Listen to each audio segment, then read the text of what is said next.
हाँ जी। तो आज की वीडियो में बात करेंगे अबाउट अ क्वेश्चन जो कि किसी ने पूछा था, what is the purpose of life, what is the meaning of life, why are we here, और हम कर क्या रहे हैं यहाँ पे बेसिकली।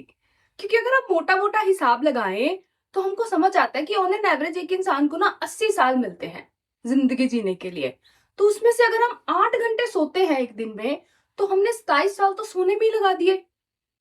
और अगर हम खाते हैं, 3 बार खाते हैं एक दिन में, तो 2 घंटे अगर हम पकड़े तो उस हिसाब से 7 साल अपनी पूरी जिंदगी के हमने खाने में लगा दिए। अब खाया है तो पचेगा, पचा है तो निकलेगा। तो वॉशरूम जाना, बाथरूम जाना, नहाना धोना, खुद की सफाई रखना, ये सारी चीज, इन सारे कामों में 2 घंटे पकड़ते हैं। तो इस हिसाब से 7 साल और लगा लो। अब ऑन एन एवरेज एक इंसान काम करता है, काम तो करना पड़ेगा, जिंदा रखना है तो, बॉडी को खाना पीना है और जिंदा रहना है तो 25 साल से लेके 65 ईयर्स तक ऑन एन एवरेज बात कर रहे हैं एक एवरेज इंसान की, हम काम करते हैं। दिन में 8 घंटे काम करते हैं और हफ्ते में 5 दिन काम करते हैं। तो इस हिसाब से अगर कैलकुलेट करें तो अपनी जिंदगी के 11 साल, मोटा मोटा पकड़ते हैं 10 साल, आपने काम करने में लगा दिए। तो यहां से अगर हम इसकी कैलकुलेशन करें तो आउट ऑफ 80 ईयर्स हमने 50 साल तो इस बॉडी को जिंदा रखने के लिए लगा दिए, इसकी मेंटेनेंस करने में लगा दिए ताकि इसको जिंदा रख पाए। लेकिन जिंदा तो रख ही नहीं पाएंगे, बॉडी तो रेंट पे मिली है, बॉडी तो वापस करनी ही करनी पड़ेगी। इतना तो पता है कि लाइफ आपको कुछ और प्रॉमिस करे ना करे, डेथ पक्का प्रॉमिस्ड है। तो क्यों रख रहे हैं जिंदा? क्या मतलब है इन सारी चीजों का? क्या पर्पस है लाइफ का? तो जितना मेरे को मोटा मोटा समझ आया ना कि the purpose of life is to live and learn. हमारी ना थोड़ी सी फ्लॉड थिंकिंग होती है, तो सबसे पहले इस थिंकिंग को थोड़ा सा चेंज करके फिर आगे बढ़ते हैं। तो हमको लगता है कि ये जो ह्यूमन रियलिटी हम देख रहे हैं हमारे सामने, यही हमारा अल्टीमेट ट्रूथ है। बट ऐसा नहीं है। You are not just a human being. आप ना खुद को ऐसे बोलो, I am a spiritual being having a human experience. That my ultimate reality is that I am a spiritual being and I am just having a human experience for 80 years. तो हम क्यों ले रहे हैं? अगर हम स्पिरिचुअल बीइंग है तो हमको क्यों दिया जा रहा है ये ह्यूमन एक्सपीरियंस? ताकि हम एक्सपीरियंस कर सकें, लाइफ को एक्सपीरियंस कर सकें। लाइफ हमको कुछ लेसन्स सिखाना चाहती है ताकि हमारी स्पिरिचुअल ग्रोथ हो सके। तो अगर हम स्पिरिचुअल बीइंग है तो हमारा सिर्फ एक ही मकसद है इस लाइफ को एक्सपीरियंस करने का, इस ह्यूमन लाइफ को एक्सपीरियंस करने का, which is to learn some lessons.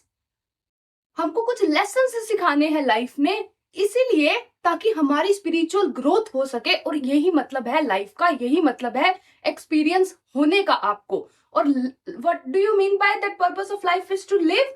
क्योंकि हम जिंदा तो होते ही नहीं है ना। क्योंकि नॉर्मली अगर हमें एक्सपीरियंस हो भी रहा है किसी चीज का, फॉर एग्जाम्पल आप किसी चीज को देख रहे हो, तो आप यहाँ तो पास्ट में स्टक हो कि उसको कंपेयर कर ही जा रहे हो किसी चीज से। फॉर एग्जाम्पल आपने किसी चीज को देखा, कोई फ्लावर देखा, तो आपने ना उसके ऊपर अपनी पास्ट थोप दिया कि ये मैंने ना 5 साल पहले मैं वहां गया था, मैंने ऐसी ही चीज देखी थी। यहाँ आपने उसमें फ्यूचर इन्वॉल्व कर लिया अपना, कि उसको फ्यूचर से लिंक कर दिया कि जैसे फॉर एग्जाम्पल आपने बारिश होती हुई देखी, या आपने कोई बड़ा अच्छा सा सीन देखा, आप कहीं पहाड़ों वहाड़ों में गए और आपने बोला कि एक दिन ना मैं यहाँ पे आके रहूंगा परमानेंटली। तो आपने एक्सपीरियंस तो किया ही नहीं ना उस चीज को, आप जिंदा तो रहे ही नहीं ना। जिंदा मतलब उस चीज को ऐसे की ऐसे देख लेना, प्रेजेंट मोमेंट में रह के ऐसे की ऐसे देख लेना, उसके ऊपर ना पास्ट थोपना ना फ्यूचर थोपना।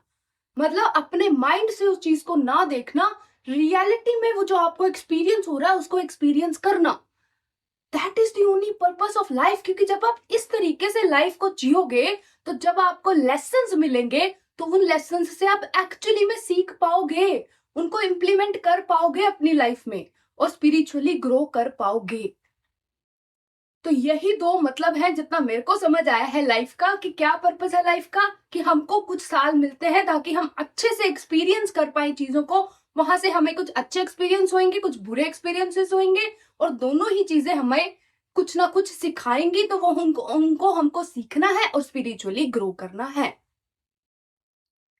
ठीक है, जितना मेरे को समझ आया, ऑफ कोर्स मैं तो इतना ही शेयर करूंगी। एक और चीज शेयर करूंगी कि नॉर्मली हमको ना ये जो लेसन्स मिलते हैं, क्योंकि मैंने इतना ऑब्जर्व करा कि लाइफ ऐसे नहीं होती, स्ट्रेट लाइन नहीं होती।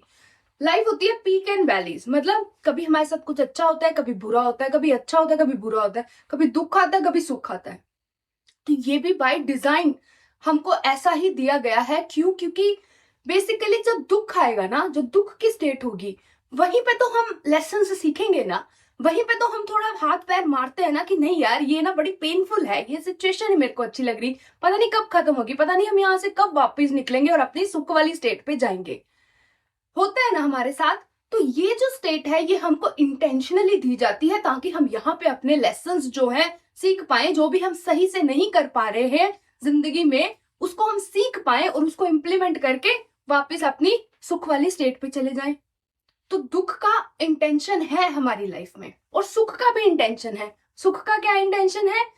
इसको ऐसे समझो कि जैसे आपको ना गुलाब जामुन चखा है आपने, तो जब आपने गुलाब जामुन चखा है, तभी तो जब आप कुछ खट्टा कड़वा खाओगे तो आपको बेकार लगेगा ना। आपको लगेगा कि नहीं नहीं, ये स्वाद मुझे पसंद नहीं है, मुझे तो गुलाब जामुन खाना, मुझे तो मीठा खाना, मुझे तो मीठा पसंद है, राइट? ऐसे ही जब आपको दुख वाली स्टेट में डाला जाएगा, तो आपको सुख का एक्सपीरियंस इसीलिए करवाया गया है ताकि आप वहां से निकलने के लिए हाथ पैर मारो।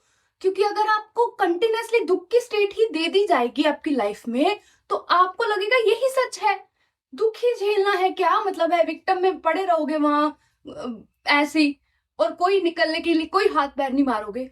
तो सुख का भी एक मतलब है हमारी लाइफ में, एक इंटेंशन है हमारी लाइफ के लिए, किसी पर्पस के लिए हमको दिया गया है। तो बाय डिजाइन लाइफ को इसी तरीके से डिजाइन करा गया है, which is the combination of pleasure and pain, सुख एंड दुख। ठीक है? तो अपोजिट्स में हमारी लाइफ को डिजाइन किया जाता है ताकि जब हम अपनी वैली में गिरे, मतलब जब हम थोड़ा दुख वाली स्टेट में गिरे, तो वहां से हम अच्छे से लेसन सीख के अपने वापस अपनी सुख वाली स्टेट पे आ जाए। फिर वापस गिरेंगे, फिर कोई लेसन सीखेंगे, फिर ऊपर जाएंगे, फिर वापस से गिरेंगे, फिर कुछ सीखेंगे, फिर ऊपर जाएंगे। और इवेंचुअली क्या होगा, पूरी लाइफ में आपने कुछ ना कुछ आपको सिखाती रहेगी लाइफ। और यही पर्पस है लाइफ का, फुल्ली जिंदा रहना है इस प्रेजेंट मोमेंट में, एक्सपीरियंस करना है लाइफ को, उसके ऊपर अपने माइंड के जो मेमोरीज पड़ी है उसको थोपना नहीं है।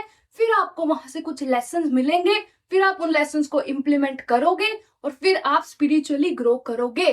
क्यों? क्योंकि you are a spiritual being having a human experience. तो ये है मेरी समझ कि हमें क्यों दी गई है ये लाइफ, क्या पर्पस है लाइफ का, क्यों हम यहाँ कर क्या रहे हैं। So thank you so much for watching this video, and I will see you soon in the next one. Bye bye.